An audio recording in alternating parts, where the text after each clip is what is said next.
Alors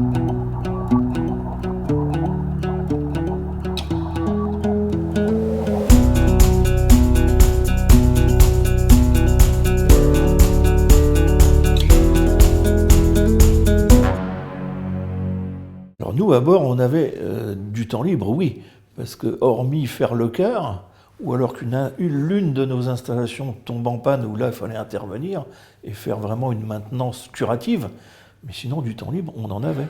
Les loisirs, c'était essentiellement du loisir collectif. On se retrouvait tous à la cafétéria, où 50, 60 là-dedans, c'était de suite une forme de petite fête, quoi, hein, pour donner le sourire à tout le monde.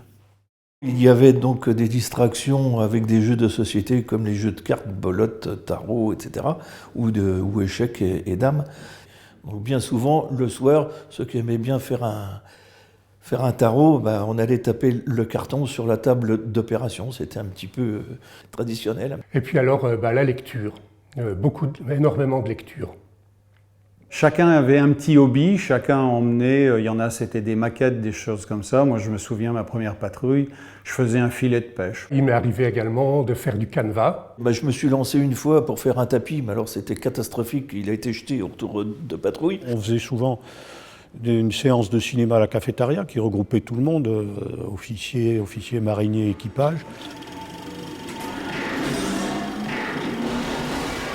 Sinon, on organisait également des soirées à bord, des soirées déguisement, soirées avec orchestre et sketch. En général, ça se passait à la cabane, c'est-à-dire quand on estimait être à mi-patrouille.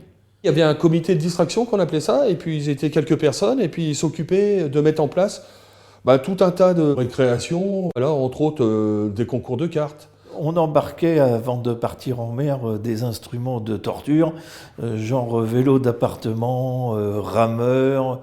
Il y avait des sacs pour taper dedans, faire de la boxe. On avait beaucoup qui se défoulaient. La tranche missile, on appelait ça la forêt de baobab. Et là, on tournait autour des baobabs, donc des 16 missiles, on faisait plusieurs tours, quoi. On pouvait faire, par exemple, 1 km, 2 km, 3 km. Et les jours défilaient comme ça, rayaient les uns après les autres, jusqu'à arriver à la fin de la patrouille.